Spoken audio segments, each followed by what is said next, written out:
Guys, आप लोगों का स्वागत है मेरे चैनल पे। लास्ट वीडियो जो मेरी आई थी वो थी बैलेंस शीट का फॉर्मेट, थर्ड बुक जो आपकी स्टार्ट करी हमने आप, तो बैलेंस शीट का फॉर्मेट था लास्ट वीडियो में।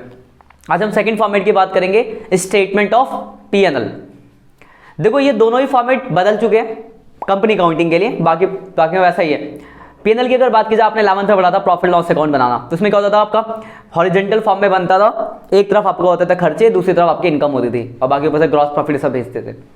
बट यहाँ का जो फॉर्मेट है वो अलग है, ये वर्टिकल फॉर्म में आपका बनेगा स्टेटमेंट ऑफ P&L। तो थोड़ा पीछे फॉर्मेट पे नजर मारते हैं। देखो जो आपका फॉर्मेट है, सबसे पहला इसमें है रेवेन्यू फ्रॉम ऑपरेशन।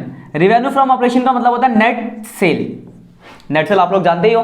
तो रेवेन्यू फ्रॉम ऑपरेशन में आपको क्या करना है, अदर इनकम को जोड़ना। अदर इनकम का मतलब कोई भी इनकम, जैसे commission receive, interest receive, dividend receive, मतलब कोई भी अगर इनकम होती है आपको तो इसमें जोड़ेंगे। तो रेवेन्यू फ्रॉम ऑपरेशन में जब हम अदर इनकम को जोड़ेंगे तो आपका आ जाएगा टोटल रेवेन्यू। पहला पॉइंट निकल गया आपका, ये आ गया आपका टोटल रेवेन्यू। देन आपका अगला देखो पॉइंट है आपका एक्सपेंसेस। तो एक्सपेंसेस की हेडिंग में क्या क्या आएगा, तो एक्सपेंसेस में कुछ नाम्स हैं। सबसे पहला cost of material consume. Cost of material consume register भी खोलो आप साथ के साथ, उसमें फॉर्मूला भी लिखते रहना। कॉस्ट ऑफ मटेरियल कंज्यूम का फॉर्मूला लिखो। इसका फॉर्मूला होता है opening stock plus purchase of, मतलब ओपनिंग रॉ मटेरियल। ध्यान रखना, अगर हम बात की जाए स्टॉक की, तो स्टॉक के तीन फॉर्म होते हैं, एक होता है रॉ मटेरियल, एक होता है WIP मतलब वर्क इन प्रोग्रेस, और एक होता है फिनिश गुड्स। आपको जो लेना है वो सिर्फ क्या लेना है, रॉ मटेरियल। याद रखना इस बात को। तो opening raw material plus purchase of raw material minus closing raw material, ये आपका फॉर्मूला है कॉस्ट ऑफ मटेरियल कंज्यूम का। इस चीज को और दिमाग में रखना, जब क्वेश्चंस आपके आएंगे तो एक बात को ध्यान रखना कि जब क्वेश्चन आएंगे आपके तो वहां पे आपको रॉ मटेरियल के साथ साथ, अगर मान लो WIP दे रखा है या फिर फिनिश गुड्स दे रखा है, तो आपको WIP और फिनिश गुड्स लेने की जरूरत नहीं है, आपको सिर्फ रॉ मटेरियल लेना है। पहला हो गया। दूसरा परचेज ऑफ स्टॉक, सिंपल है, परचेज ऑफ स्टॉक दिया होगा सीधे सीधे। तीसरा देखो लिखा change in inventory. Change in inventory stock को ही कहते हैं, ध्यान रखना इस बात को। चेंज इन इन्वेंट्री का फॉर्मूला है opening inventory minus closing inventory. तो दूसरा फॉर्मूला लिख लो, change in inventory equal to opening inventory minus closing inventory. अभी हम देखेंगे इससे रिलेटेड क्वेश्चंस भी। अगला आपका देखो वर्क इन प्रोग्रेस, ये भी सीधे सीधे दिया होगा आपका वर्क इन प्रोग्रेस।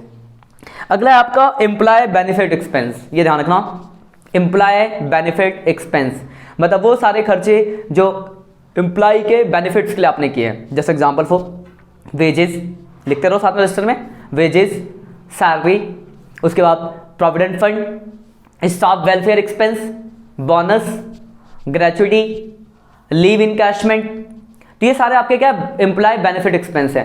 कोई जिसके बारे में आपको अगर नहीं पता होगा, जैसे कोई नया नाम है, जैसे आपने सुना है पहली बार, जिसके बारे में आपको नहीं जानते हो, तो आप कमेंट करना कि हाँ सर इसका मतलब बताओ, तो मैं कमेंट में रिप्लाई दूंगा। या फिर जो तीसरी वीडियो आएगी इस चैप्टर की, उसमें मैं इसके बारे में जिक्र करूंगा, जो भी आपके डाउट्स होंगे। उसके बाद देखो अगला आपका फाइनेंस कॉस्ट। देखो नाम से दिला फाइनेंस कॉस्ट, फाइनेंस का मतलब फंड्स जमा करने के जो सोर्स होता है उनकी कॉस्ट। तो फाइनेंस कॉस्ट क्या क्या हो सकता है, तो नाम लिखो इसके अंदर भी, interest paid, dividend paid. Interest किस किस पे हो सकता है, interest on bank loan, interest on debentures, interest on bank overdraft. फिर शेयर्स पे डिविडेंड, शेयर से रिलेटेड जो खर्चे आपके, discount and issue of shares, discount मतलब discount and issue of debentures, premium और रिडम्पशन ऑफ डिवेंचर्स। शेयर्स पे जो प्रीलिमिनरी एक्सपेंसेस के खर्चे हैं, मतलब शेयर्स और डिवेंचर्स से रिलेटेड जो खर्चे, वो शेयर और डिवेंचर की जो कॉस्ट है वो सब किस में आ जाएगी आपकी फाइनेंस कॉस्ट के अंदर। अगला डेप्रिसिएशन एंड अमोर्टाइजेशन, ये आप लोग जानते हो, फिर बताता हूं मैं। अगर टेंजिबल एसेट्स की वैल्यू घटती है तो उसे कहते हैं डेप्रिसिएशन, इंटेंजिबल की घटेगी तो उसके लिए वर्ड यूज किया जाता है अमोर्टाइजेशन। तो दोनों आ जाएगा इसके अंदर। और जो इन सब में नहीं आते उनके लिए आखिरी हेड दे रखा है अदर एक्सपेंसेस, जैसे बैंक डेब्ट्स, इनमें से किसी में नहीं दिख रहा आपको, अदर में। कमीशन पेड, इसमें से किसी में नहीं दिख रहा, अदर में। ठीक है, तो ये कुल मिला के आपके खर्चे हैं जो आपके हेडिंग्स हैं, जो आपको याद रखनी पड़ेगी। हाँ इसमें ये सब चीजें आती हैं। याद रखने का फायदा क्या होगा कि जब आगे के चैप्टर्स पढ़ोगे तो वहां पे मान लो आपका फॉर्मेट नहीं दिया, चीजें दे रखी, तो आपको पता नहीं कि हाँ एक्सपेंस में ये 5-6 चीजें आती है कि हाँ परचेज आता है, कंज्यूम आता है, एम्प्लॉय बेनिफिट्स आता है, फाइनेंस आता है, अदर एक्सपेंस आता है, डेप्रिसिएशन आता है। तो आपके दिमाग में रहेगा तो आप फॉर्मेट बना पाओगे। उसके बाद देखो ये जो यहां से लेकर यहां तक टोटल एक्सपेंस है, ये पूरा एक्सपेंस जोड़ेंगे तो ये जो आएगा दैट इज टोटल एक्सपेंसेस। समझो ये आपका पॉइंट ए निकला, बड़ा बड़ा एक पॉइंट ए, यहां से निकला पॉइंट बी टोटल एक्सपेंस। अब टोटल रेवेन्यू में से टोटल एक्सपेंस घटाएंगे तो आपका आएगा नेट प्रॉफिट बिफोर टैक्स। ऐसे निकला total revenue minus total expenses. फिर इसमें से माइनस करेंगे टैक्स, टैक्स का रेट आपको दिया होगा कि 20, 30, 40 जो भी है, तो घटाने के बाद आएगा नेट प्रॉफिट आफ्टर टैक्स। तो मतलब सिंपल सा फॉर्मेट ध्यान रखो, क्या क्या आपका, सबसे पहले आपका आएगा revenue from operation. Revenue from operation मतलब नेट सेल, याद रखना नेट सेल मतलब रिटर्न ऑलरेडी घटाया हुआ है, इस बात को भी ध्यान रखना। तो net cell revenue from operation दिया है मतलब नेट सेल है, आपको दोबारा रिटर्न दिया तो घटाने की जरूरत नहीं है। अदर उसमें अदर इनकम जोड़ेंगे तो टोटल रेवेन्यू, देन फिर ये सारे एक्सपेंसेस जिसमें बहुत सारे नाम थे, cost of material, purchase of stock, change in inventory, WIP हो गया, उसके बाद एम्प्लॉय बेनिफिट्स हो गया, फाइनेंस कॉस्ट हो गया, डेप्रिसिएशन हो गया, अदर एक्सपेंसेस हो गए, सारे खर्चे टोटल रेवेन्यू में से टोटल एक्सपेंस घटाएंगे तो आपका आएगा नेट, याद रखने बात को, total revenue minus total expense, net profit before tax, फिर टैक्स घटाएंगे तो नेट प्रॉफिट आफ्टर टैक्स। ठीक है, मैं कुछ क्वेश्चन दिखाता हूं आपको इससे रिलेटेड जो मैंने बोला जिक्र करने को बातों को। तो पेज नंबर निकालो, ये बुक है मेरे पास 2020 एडिशन।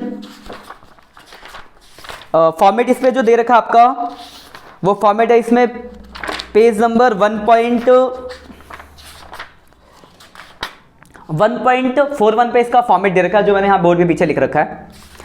पहला मैंने बताया था, देखो रेवेन्यू तो सीधे सीधे है, अदर इनकम सीधे सीधे इनकम जो भी मिल रहा है आपको, इनकम आप पढ़ के जानते हो 12th में, इतना तो आपको पता ही होगा कि क्या इनकम है, rent receive, commission receive, interest. जो पहला बताया था मैंने कॉस्ट ऑफ मटेरियल कंज्यूम, जिसमें मैंने आपको फॉर्मूला लिखवाया था opening raw material plus purchase of raw material minus closing raw material. देखो इस पे कुछ क्वेश्चन दिए, एग्जांपल 42, ओपनिंग रॉ मटेरियल दिया, परचेज दिया, क्लोजिंग दिया, फॉर्मूला लगाया, आंसर 19,50,000। लेकिन वही 43 में देखो आपके पास ओपनिंग में मटेरियल के साथ साथ फिनिश गुड्स भी दिया है, तो मैंने आपको बताया था कि आपको सिर्फ क्या लेना है, मटेरियल। तो देखो इसके सॉल्यूशन में सिर्फ मटेरियल लिया गया, तो इस बात का ध्यान रखना इस वाले में। दूसरी चीज जो है उसके लिए देखो एग्जांपल 46 चेंज इन्वेंट्री के लिए 46 नंबर एग्जांपल है, वहां पे देखो आपको इन्वेंट्री दे रखा है ओपनिंग क्लोजिंग तीनों का, और बोला चेंज इन्वेंट्री बताओ। तो चेंज इन्वेंट्री का फॉर्मूला मैंने आपको बताया था ओपनिंग माइनस क्लोजिंग, देखो सॉल्यूशन में दिखा रखा है। ये एक बार आया था 3 नंबर का, बच्चों को पता ही था करना है क्या, बहुत सिंपल था, ओपनिंग माइनस क्लोजिंग एवरेज। आगे आपका जैसे एग्जांपल फिनिश गुड्स ओपनिंग है 2.5 लाख, क्लोजिंग है 2 लाख, तो चेंज कितना आएगा 2.5 लाख माइनस 2,50,000 रुपये पॉजिटिव, नेगेटिव भी आ सकता है। जैसे अगला ही देखो वर्क इन प्रोग्रेस का ओपनिंग है 4.5 लाख, क्लोजिंग है 5 लाख, तो माइनस में आएगा 4, ओपनिंग माइनस क्लोजिंग, तो 4.5 लाख माइनस 5 लाख, तो कितना है माइनस का 50, तो देखो ब्रैकेट में दे रखा है। इसके बाद एम्प्लॉय बेनिफिट्स मैंने आपको अभी जिक्र किया था, तो ध्यान रखना एम्प्लॉय बेनिफिट दिमाग में क्या क्या होते हैं, जैसे मैंने कुछ नाम बताया था आपको, वेजेस, सैलरी, उसके gratuity, bonus, leave encashment, staff welfare, तो ये सब आपके क्या एम्प्लॉय बेनिफिट्स में। जैसे क्वेश्चन आपका 48 है, देखो बहुत सारे खर्चे दिए, पूछा बोला गया कि एम्प्लॉय बेनिफिट्स का नोट अकाउंट बनाओ, तो वेजेस आएगा, सैलरी आएगा, एंटरटेनमेंट एम्प्लॉय बेनिफिट्स में नहीं आता, बोनस आएगा, ग्रेचुटी आएगा, कन्वेंस नहीं आता, मेडिकल एक्सपेंसेस आएंगे, जोड़ा आंसर। बट आपको बस आइडेंटिफाई करना कि कौन कौन से एम्प्लॉय है, लिख दो। MCQ आ सकता है 1 नंबर का।